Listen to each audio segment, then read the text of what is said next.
you been avoiding conflict lately? Are you afraid that if you speak your truth to someone, you might damage the relationship permanently? Is inner conflict eating you up inside? Maybe you're thinking one thing, but doing another, and you just can't seem to get your head and heart to line up. As humans, we all deal with conflict. Join Jennifer McKenna now as she talks to business leaders about the importance of conflict and how we can all move through it with greater grace and ease, ultimately taking our relationships and our lives to the next level by facing conflict courageously.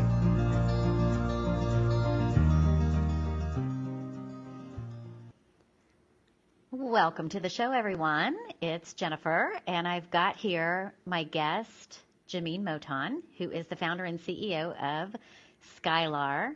Do you call it the Skylar firm or Skylar Security, Jamine? So we call it Skylar Security. Okay. The Skylar firm is the parent company, so we call it Skylar Security. Awesome.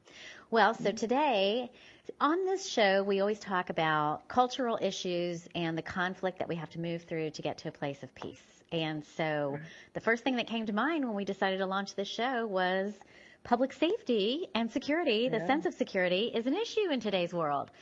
So I wanted you to come on board today and share your professional insights, help us take the conversation to a meaningful level so that we can leave the hour giving listeners some real good insights on what they can do to increase their sense of safety and security. So for now, I want to kick off. Good. I just like to kick off by just asking you to share the story of why you started Skylar Security. Oh, well, it goes all the way back to when I was in high school. And I know I've shared this story with you, that I was a bully's bully. And at the time, I didn't realize that that is really who I am at the core. And when I said that, a lot of people were like, "You don't seem like a bully type." I said, "Well, mess with somebody else, like beat up somebody or bully somebody, and you'll see me come out." I've always been the advocate for, and so it's not by surprise that I became a police officer for Metro Atlanta Police Department. It's not surprising either that I have started my own business in the security space, and I have a lot of fun servicing our clients, coming up with ideas on how to service them. But at the end of the day, we protect people, and we help people feel safe. We help people feel secure. And at the end of the day, that is what we do every day, and we're honored to have that responsibility. Awesome.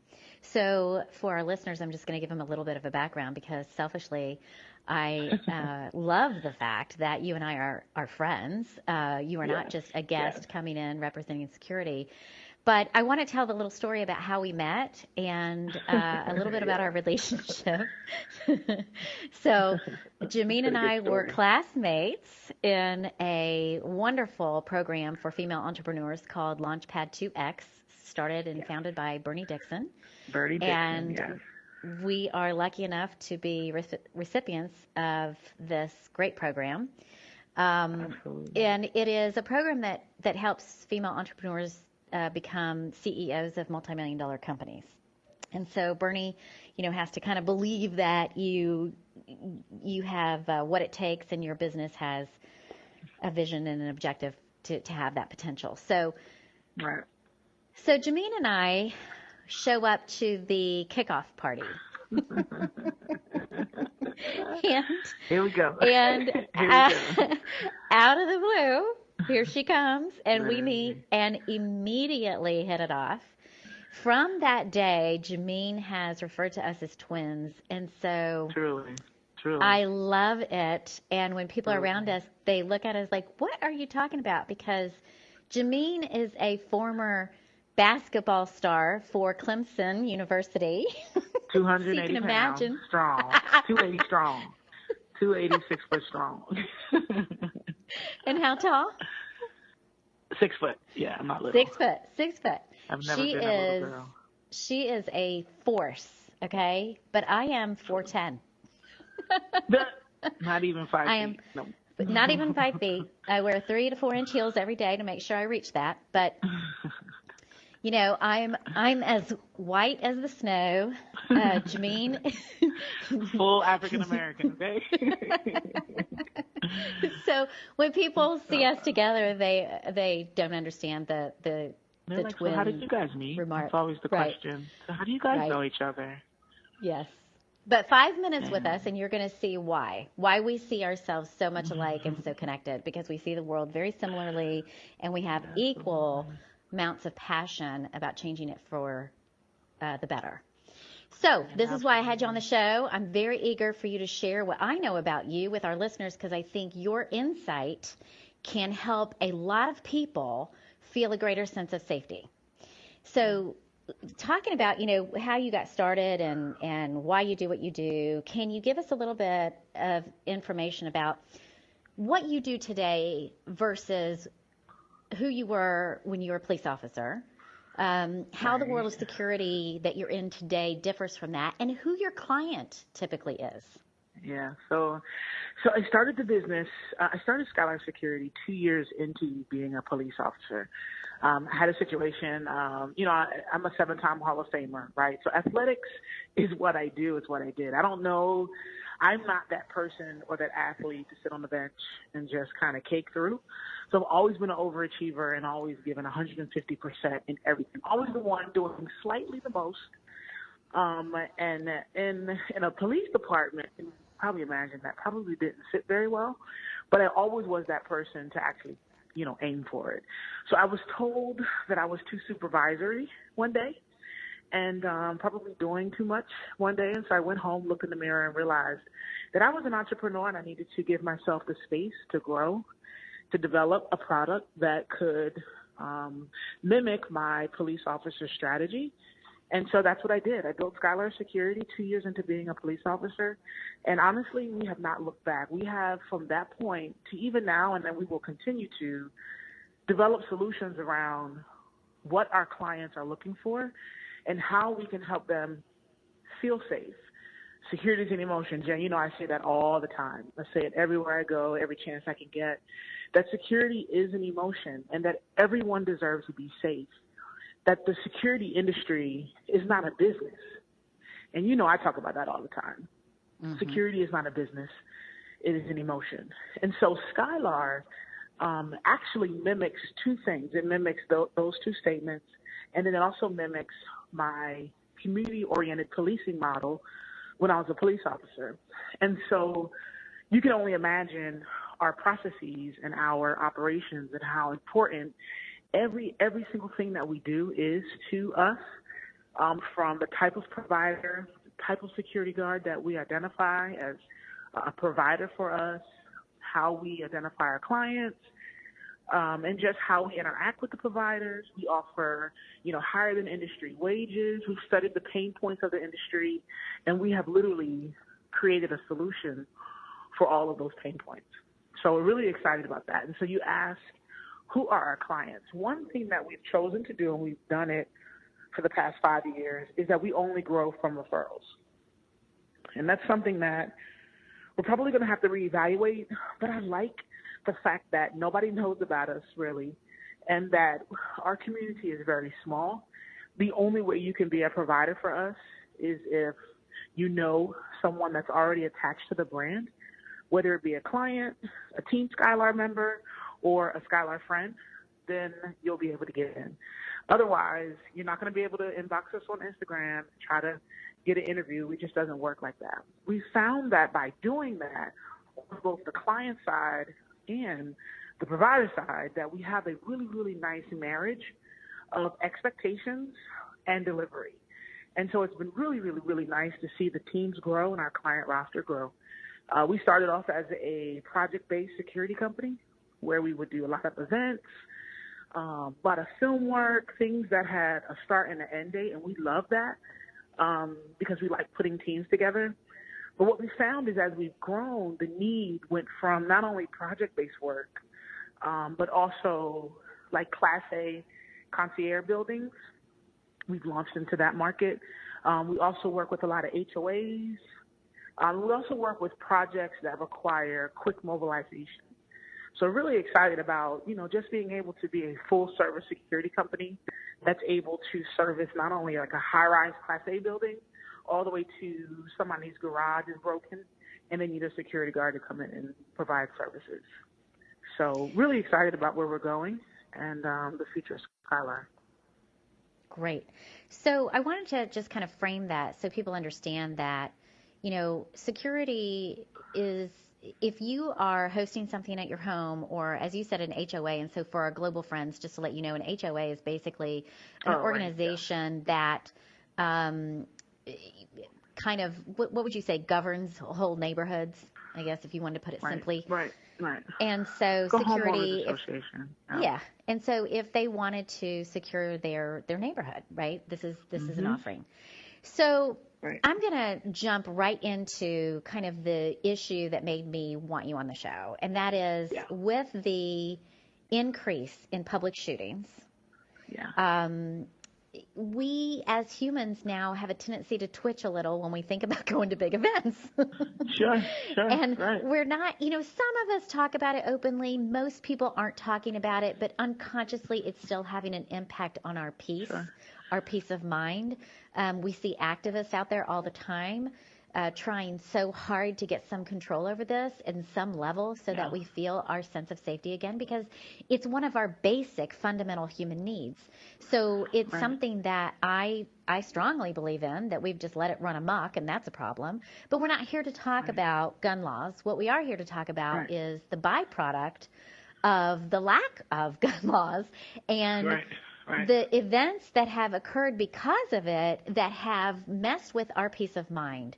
So can you talk about how you've seen that impact your work, how you address it? Because it's my understanding that much of your workforce is unarmed. And so how are you able to provide security? How do you go about this in this kind of world? So let me share these two stats with you. That one of the things you just listed, the majority of our security guards are unarmed. Okay, let's just keep that. That's one. Then secondly, the majority of our security guards are female. Okay. Now, when I sit with my clients and I one of our customized features is that the client picks the team flat out. I give suggestions, but pretty much they tell me what they want. And so when they say, well, I'd like a male, traditionally, right? I'd like a male, 6'10", 425 bouncer, has the size. And I'll ask them, tell me why you want that. And at the end of the conversation, I found that the majority of them, in some cases, I would have suggested an individual that carried that size, but in most cases, they just want to feel safe, and that image makes them feel safe. So what we do is we try to break down those stereotypes. So our top performers are female. Our top performers are unarmed guards. Let me give you an example. So one of our sites is staffed with both police officers and unarmed guards. Jen, tell me who you think are the top performers. Which category would you assume would be the top performer? Well, how would you measure top performer? What does that mean? So from the Skylar perspective, right, they take initiative, they're on time, they're present, they exceed the client's expectations, they over-deliver on the expectation of what the client is looking for, they're personable, their communication and EQ, emotional quotient skills are the top of the game. Who do you think is the top performer? Well, I'll let you tell us. I don't know. So it's not the police officer. Okay. It's not the police officer. It's the unarmed guard. And when I say that, people are like, there's no way. There's no way the police officer isn't overperforming, because traditionally you would think that a cop is going to come well-trained, well-prepared, take the initiative, think of the gig more than an off-duty job, right? They actually care about the client. So on this particular site, the unarmed guards, the client is so frustrated, right? Because the unarmed guards are overperforming the police officers. Okay, so why? The Skylar philosophy is what I want to tell you about. So Skylar believes in a concept called preceding the need. Okay, what does that have to do with security? What does that have to do with helping people be safe in their communities, in the events that they show up to? So there are some threats and attacks that we will not be able to stop. Okay, that's just, it is what it is, and you have to say it. We can look at some of the more current attacks and terrorist attacks and things of that nature. There was nothing that you could do to alleviate. And unfortunately, that is the fact. But what we can do is to get in front of the need and try to precede it so that we guard ourselves from being a victim of crime. And there's tons of things that you can do to keep yourself from being a victim of crime. What we do from an industry perspective is we precede the need. So then when we tell people our unarmed guards are overperforming, then the question is, tell me how. We perceive the need. So we're not going to wait for the threat to come in the door before we address it, right? So if you're at let's say a business, one of our retail businesses. Let's talk about one of the largest events that we have here in the U.S. is around St. Patrick's Day. So my COO and I did an undercover boss in a community where there were 500,000 people walking around in the street, right? So how do you perceive the need? So you're not going to be holding your cell phone in your hand, texting. You're going to be in tune with the community. You're going to be in tune with the client. You're going to be in tune with the employees inside the store. In this particular community, there's an ordinance around drinking in the streets. So you're going to see a lot of people that are full of alcohol and just casually enjoying themselves. There was a gentleman inside the store. He could barely walk in the store, Jen. He could barely put one foot in front of the next. Was he causing a disturbance at that time? No. Did I want to take him to jail? No. Was I concerned for his safety? Yes. And because of that, yes, he immediately got my attention. So I walked over to him, and this is the philosophy of Skylar, perceive the need.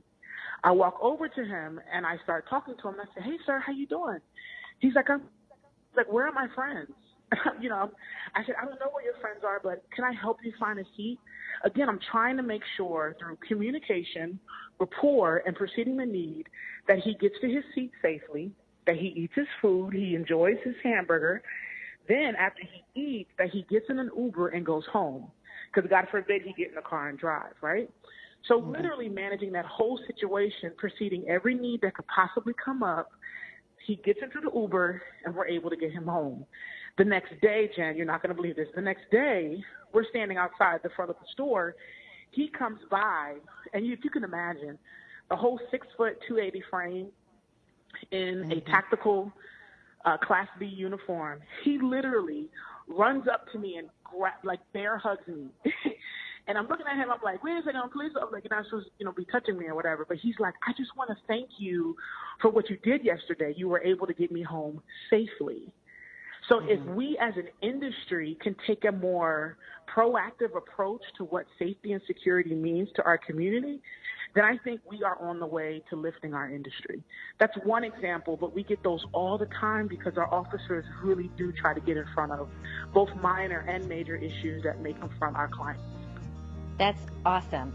So we're going to take a quick commercial break, and when we come back, we're going to do a deeper dive in today's public safety issues. We'll be back.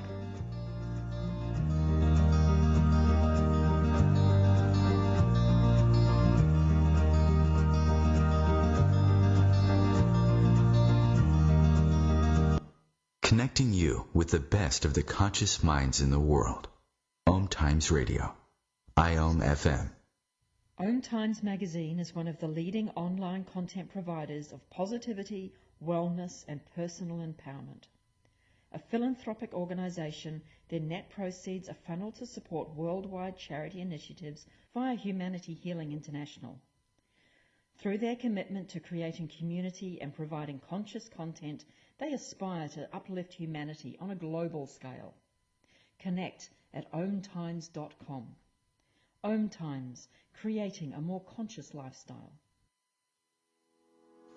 I'm Kathy Williams, host of Sexy Mom Abundant Life radio show on Thursdays at 5 p.m. Eastern, 2 p.m. Pacific. On the show, we explore living abundantly in every area of your life. Ways to let go of limiting patterns and beliefs and to step into the flow of creativity and possibility, knowing you are supported by the universe.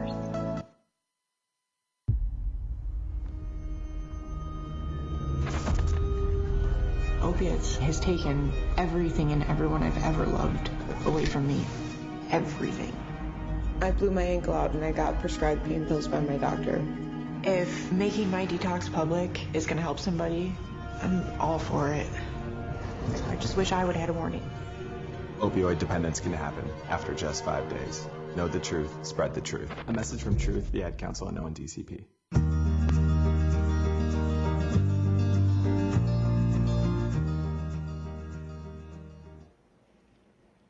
Welcome back.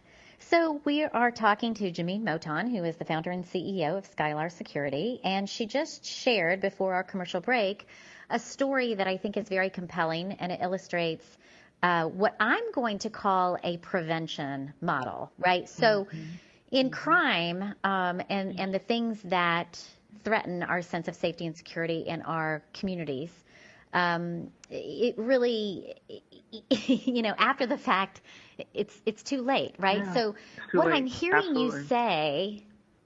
you say, you talk about preceding the need, which I love that slogan. I love that you operate from that intention. What I'm hearing and the way I'm going to translate it is, in my world, I look at things as either prevention or intervention. Yep. You can either be proactive and you can get in front of something and prevent a situation, or you can carry on with business as usual, whatever that is for you, and take the chance that you're going to end up just being reactive and then requiring an intervention. So I feel like what I'm hearing you say is that the model of security as you've defined it is more of the prevention model, and the model that we have in our police force is typically intervention, Reactive. right? We see police officers on their phones all the time. You use that as an example, right? Yeah. And so they really don't motivate, as we observe, until there's a situation. Hey, you ran the stop sign. Hey, you just, That's right. I came after somebody. Who knows what, right? Whatever the crime is. Or, in the really extreme sense of what I started the conversation with is like in a public shooting, right? Then you've got the whole SWAT team coming in and trying to fix it. But the problem's we're past that now, right? We're in full crisis mode. We are in full tragedy situations. So when we get back to the point of how do we increase our sense of security and safety? I love that that's what you're doing with your company. Can you tell us a little bit more of what happens when people come to you, and maybe they don't, I don't want to assume something that's false, but when they come to you with that image that you described in the first part of the show, with, the very, demonstrative, man who, they've just got this vision of the Hulk. Yeah, pretty much. Whatever. Like, I don't even think that person's alive. Who is that? And when you say we're unarmed, what about the guys who are going to say, well, then what? You're the waste of my time. You're wasting my time, because what are you going to do if somebody comes here with a gun because they're able to? People can walk around with a gun anywhere. Jen, that client, and I have to say this, the client that I was referencing said exactly that. I had two clients say that to me at the same time. We were onboarding both of them, and they said, well, we like the unarmed guard, but what do they do? So there's a whole space for re-education in the industry around the purpose of eyes and ears.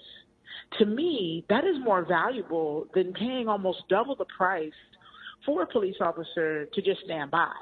Now, if the police officer would be preventative and to intervene, then now we're talking about a person that's worth the investment, right? Mm-hmm. But if we're talking about an unarmed guard, then typically, traditionally, in a traditional business model, guess what? I wouldn't even want to pay for a traditional security guard. For what? right? But now what Skylar is trying to do is not only educate the industry, but offer a non-traditional solution that says our guards, we're not saying we're better. We just offer solutions in a different type of way. And so it's just a totally different, it's not funny because it's not a funny conversation, but I'm very confident in what our security guards are able to do. And so I go with them because, it's customized. They tell me what they want. I'll give it to them, but then I'll say, listen, would you give me the ability to introduce you to what we call the Skylar way?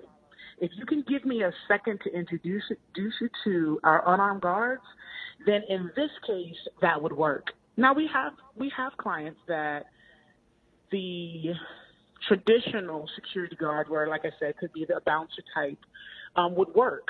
So we're talking about philosophy in. So we have armed guards, we have police officers that are Skylar way, that do take a more proactive approach to problem solving.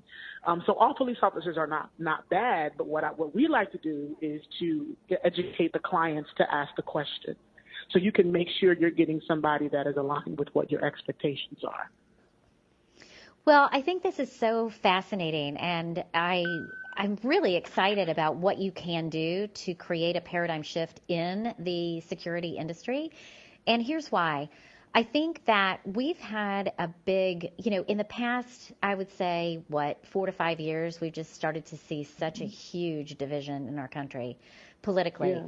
But what that's representative of, I think, is positions on situations like this, right, is that we just continue to be divided. You have the people who are more prevention-oriented, and you have the people who are more intervention-oriented, the ones that are fear-based, the ones that are, I don't know, more, I always say love-based, but I'm not going to use that as a slight towards the others because I don't want to be more divisive. Yeah. Yeah. But my point being is that when you're not fear-based and you are love-based in your decision-making, typically what happens is you make decisions based on the value of, creating the best quality of life for yourself and those you love and your community and then your world and then your environment, and it goes, it just spans. There's a ripple effect to that thought process.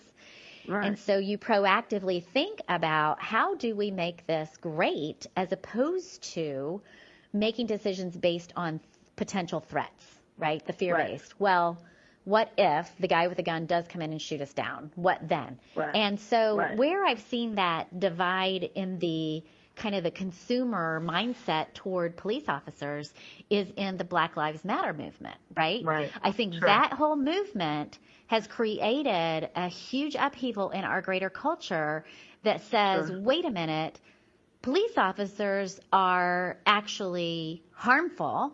They're not making us feel safe. They're making us feel threatened. And I think that's unfortunate for police officers. But to your point, there is a paradigm shift that could occur. There's an opportunity there, right? Yes, that is occurring. It's literally occurring in the city of Atlanta right now because of the work. So give us hope. Yes. Tell us that. Tell us about that. So let me tell you what we are. We are in conversation with not only other security companies, because like I told you, our passion is to lift the industry. We're not trying to disrupt it. We are not trying to compete with anybody. We're trying to offer a different philosophy around security. Okay, what does that mean? So I'll tell you a short story. So I still have my badge. I am a police officer, and I'm a proud police officer. When I was a cop, I was very proud to be a police officer. And I was policing around the time when Ferguson and all those things were coming down the pipe. We would talk in roll call about being careful, be careful standing in front of a store talking to someone in the community because people get shot like that. So they were shooting you and killing police officers because you had the uniform on. That's a problem. Okay, so we're going about our days working. I get I get dispatched to a 911 call. Okay. And when I would get dispatched to calls, I wouldn't make assumptions. I don't make assumptions. I didn't make assumptions. I knew somebody was calling me to their home because they were dealing with a crisis that they couldn't manage themselves. my assumption, I didn't read the narrative and then go to the house and say, okay, well, there's going to be an arrest today, right? And start laughing. No, you go, you sit in these people's homes, you navigate, you counsel, you educate. And so the department that I was attached to really, really honed in on education around crisis management, right? So it wasn't always about the tick mark. It wasn't always about the arrest. It was about truly helping people at the core of their need. And so that really stuck with me because at the end of the day, our passion is community, and it inevitably became the core philosophy of the business that we have today. I want to tell you another story. So I was a courtesy officer of an apartment complex, and I used to always spend time in that complex just giving them what we call general patrols, giving them the visibility of the vehicle. There's one day I drive into the complex, and I see an African-American male to my left walking into the complex, right? And so I thought it was kind of strange. I was like, I wonder where he's going if he lives on the property. Let me stop and have a conversation with him and figure out, who he is and where he's going. Get out the car. He barely stopped, right, to talk to me. I get out the car and I say, hey, sir, how you doing? And he looked away. Jen, if you could have seen this guy look at me, it was like the death of me. And he turns to me and he's like what? And I said, hey, and when I was a police officer, I didn't talk like I talk now, right? Mm-hmm. He was like, what? And I said, hey, man, hey, bro, listen. I said, I'm just trying to talk with you. Where are you going? And he was like, why? Why? Do you have a reason to stop me? And I said, I just genuinely want to, and I didn't laugh, but I was just like, why are you so defensive? I said, I'm just here trying to figure out who you are, where you're going. Like, are you going to your friend's house? Do you live on the property? I said, brother, I'm just trying to have a conversation with you. And I didn't have any reason, right, to arrest the guy. He didn't have to talk to me. He could have walked away from me and I would have gotten in my car and went out. Right? I didn't have no incidents to arrest, no probable cause or anything. So it truly was a simple conversation.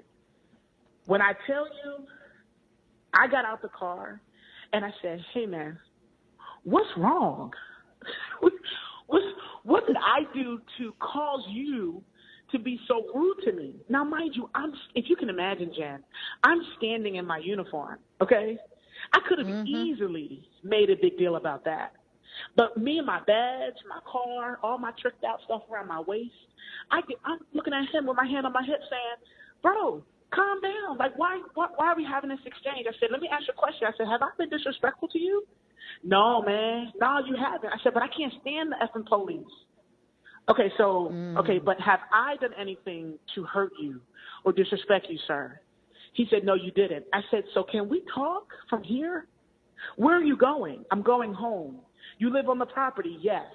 Great. Okay. What's your address? G5. Great. So you live on the property. Okay. So now let's have a conversation. Now that I know where you're going and that you're supposed to be here, let's talk. I said, tell me why you're so defensive to police officers. He started to tell me story after story after story of police officers that have engaged him inappropriately. Not in Metro Atlanta. This was in another state. But he was like, I don't like the police. They always stopping me and talking to me just because of the way I look. And I'm done. Like, I'm finished. I'm tired of it. I just don't engage you guys. And so it ended up being an hour. I pulled myself off the grid. I told radio that I'm fine. No need to check on me. I said, I'm going to hold myself out here for about 30 minutes to talk to this guy. When I tell you that little bit of time I spent with him, not only calmed him down, but what it did, Jen, it reassured him that everybody is not like that, number one, and that there are some police officers that genuinely have a heart for the community that technically we just want to help. Like, we're actually called to this. Like, it's not a check in the mail for me. I have a master's and an undergrad degree. I could make six figures anywhere in the U.S. doing anything I wanted to do. I'm here because I have a heart for the community. I'm literally standing here in front of him because I love what I do. I make a choice to be a police officer, okay? So I told him, I said, I'm here because this is truly what my heart's passion is in my life. So the way he was looking at me was like, yeah, there's hope for communities because of people that demonstrate that community-oriented policing mindset, but also the philosophy that just because this guy had an attitude, I could have easily went from 0 to 10.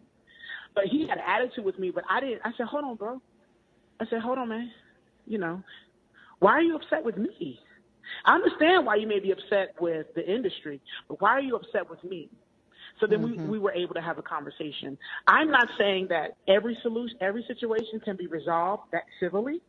Sometimes that's why we have guns and things of that nature, because we have to defend ourselves sometimes.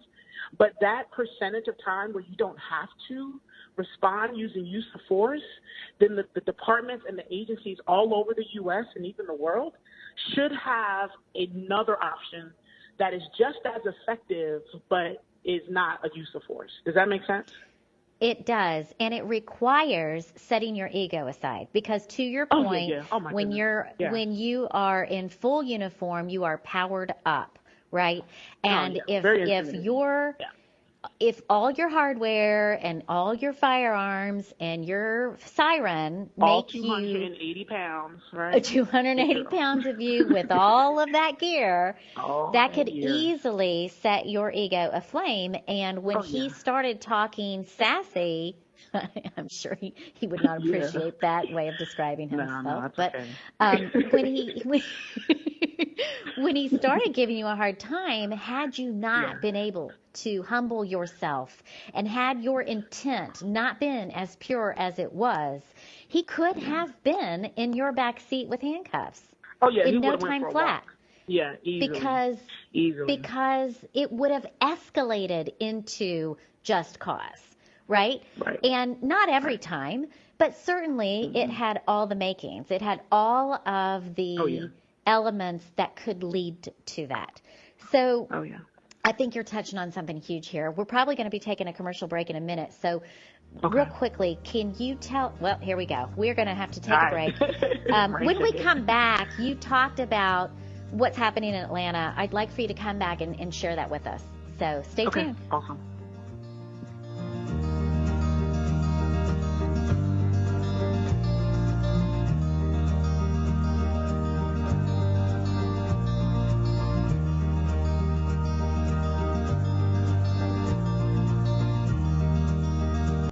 Free your mind with OMTimes Radio, IOM FM. Host your show on IOM FM, the radio network of OMTimes Media, one of the more recognized brand names in the conscious community, and is backed by the extensive marketing reach of OMTimes. Hosting a show on IOM FM immediately connects you with our extensive dedicated community. Hello, I'm Sandy Sedgbeer, host of OMTimes Magazine's flagship radio show, What is Going On?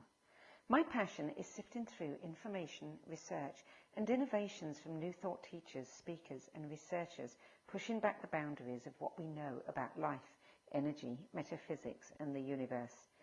I love shifting perceptions about who we are, why we're here, and how quickly impossible becomes normal when we open our minds, expand our awareness, and accept that the only limits that exist are those we place upon ourselves. So if you're the kind of forward-thinking, eager investigator of what lies beyond the current reality that most perceive, why not make a date to come play with me in the field of possibilities at 4 p.m. Pacific Time, 7 p.m. Eastern Time every Thursday, and together we can discover what's really going on. Imagine being fired because of who you love. Imagine being denied medical treatment because of who you marry. Imagine being evicted because of who you are. Millions of Americans don't have to imagine this. They have to live it. Because in 31 states, it's legal to discriminate against LGBT people. Get the facts at beyondido.org. Brought to you by the Gill Foundation and the Ad Council.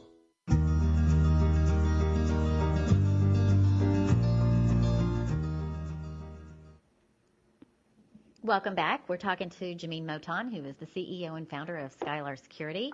And Jamine, I've loved your stories. They're great illustrations that get to the kind of the heart and soul of our safety and security issues in today's world. You did indicate in the last portion of the show that there's some great advances in this paradigm shift, as I've called it, right? From going from the old kind of police mentality of just intervene after the fact into more of a preventive frame of mind with the intent to build strong, safe, and healthy communities. It's a very different paradigm. You indicated that some of that work is happening here in Atlanta. So can you share a little bit about that? Well, there's several tiers. So there are amazing police departments in the metro Atlanta area that we partner with our company that mimic the philosophy, and they become amazing partners. And not just the city of Atlanta, but also metro Atlanta police agencies that get it. And, you know, we do an onboarding process as we do for our security guards. We do the same thing for police officers because we feel that the expectation, the standard has to be raised for everybody, whether you have a badge, a police badge or not, right? So we are able to find plenty of police officers, and not just one or two, but teams full that mimic that philosophy. So we're really, really excited about those partnerships. But also in the security industry, we find that our clients, like I said, event organizers, building owners, developers, and homeowners associations, the whole community, whether they're in the business community or residential, that they're ready for change. They're ready for a security company that not only understands what their needs are, but will hold the security guards accountable for exceeding that expectation. So we've grown. You can imagine how fast we're growing. We're growing very, very fast. And what that's telling me is that the clients here that we have here in the city of Atlanta are ready to raise the bar because they understand that it takes a collective, right? Crime is the ultimate equalizer. So it doesn't have a gender, it doesn't have a sexual preference, it doesn't have a race or a religion, right? Crime is equalizes everybody flat to the ground. If you haven't experienced it, hopefully you haven't experienced it, but it affects us all every day we think about it. So what does that mean? That means that everyone from the community to, like I said, the business owners to the homeowners have to have a higher expectation for the security companies. Do we have an issue when it comes to the standard and the quality of security guards in the city of Atlanta? I believe that we do. At the rate that we're growing, people prefer Skylar. And I'm not saying that as the owner. I am just the voice of the movement. But it's not just Skylar. There are other companies that understand the Skylar philosophy and mimic it as well. So it's not just Skylar, but we're hoping that we can be at the very forefront of not only the conversation, but the service and allow it to infiltrate the industry, not only in Atlanta, but all across the U.S. and all across the world. They are responding and they are demanding that not just police officers exceed the standard when it comes to customer service, effectiveness on duty, and it's not just an off-duty job. So you hopefully, when you see a Skylar police provider or a Skylar, security guard, I'll tell you, their phones better not be in their hands. They better be attentive. They have to engage. They have to be alert. And so the security guard that just sits down and talks on their cell phone is the security guard of the traditional, and the non-traditional are the providers that are able to, like I said, exceed their expectations and be relevant, and not just respond and react, but be prepared to do what we have to do to make sure that crime doesn't affect our clients. And so we're really, again, glad of those police officer partners with those agencies. We've had a great response from the City of Atlanta Police Department, which makes up the majority of the City of Atlanta, Fulton County, South Fulton, all those amazing agencies, Clayton County Police Department, to name another one. All of them are really at the front of the conversation around community-oriented policing, but also partnering with the private security industry side, so that we can have a collective approach on what safety and security looks like in our community. So, I mean, I like to use the word big up. Big ups to the City of Atlanta and Atlanta for being at the front of that conversation. We're hoping that we can be the benchmark and share the story all over the U.S. Awesome. Well, I'm thrilled to hear that. I want to kind of come full circle here, because the show really is about helping individuals and helping them move through conflict so that together, when each of us do that individually, we create a higher consciousness in our culture, right? We create the culture that we want. We are not victims of a culture that we don't want, like many feel today, but we have the empowered state to actually create the one we want without going to war. That would be the ultimate goal. So, right. And a lot of times people default to that, thinking the only way we can solve this is to become massive activists and go to war against this. And, there's the whole resist movement and everything else going on. And I'm not against any of it. What I'm saying is my little part in this is to try to really educate, enlighten, and empower individuals to just shift their frame of mind. Because it is my belief, after 17 years of doing the transformational work I do as a coach and consultant, moving people through conflict to create the cultures they want in the workplace, it is my belief that human behavior is dictated by human belief. And human belief is 9 times out of 10 unconscious. So everyone's just reacting to the sense and the feelings and the emotions that are generated biochemically from being triggered into their fear. So there's a whole show that I could do on that. That's not my point. What I am trying to say, to come full circle, is that I want to leave listeners with a more tangible view of how can they shift. What would empower individuals to feel more safe going to major public events? What can they do to create that prevention mentality? Do you have any tips? So I do. So, everything that we've talked about today, what an amazing platform you've created for this type of conversation.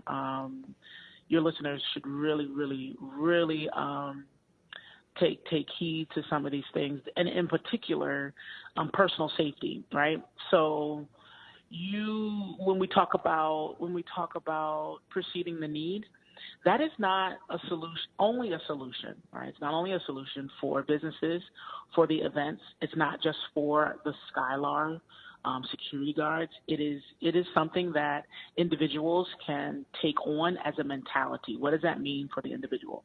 What that means for the individual is that you have to take ownership of your personal safety.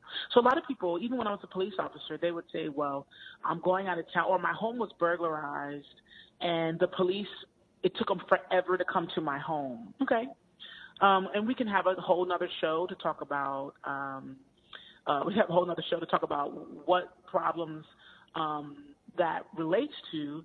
But at the end of the day, each of these homeowners need to take responsibility. So then what is my reply? I always reply and say, while you may be right, and the officer probably could have let into your house a little quicker, you still can do certain things to make sure that your home is not burglarized. You're going to an event, right? And you know that there may be a community element, that's what we like to call it, a community element to that event, and it may not make you feel the safest. So what can I do? There's a type of awareness. There's a way you carry yourself. There's tools, whether it be stun guns, if that's what you prefer to carry, pepper spray, things of that nature that you can use. But, sometimes in these events, sometimes those types of tools are not able to, you can't bring them into the event. Okay, so then what does that mean? And you almost feel like you're losing hope here because, okay, so if I want to go to an event, I don't feel safe, then what do I just not go to the event? Well, no. You have to... our COO puts together a self-defense class workshop called the Girlfriend's Guide.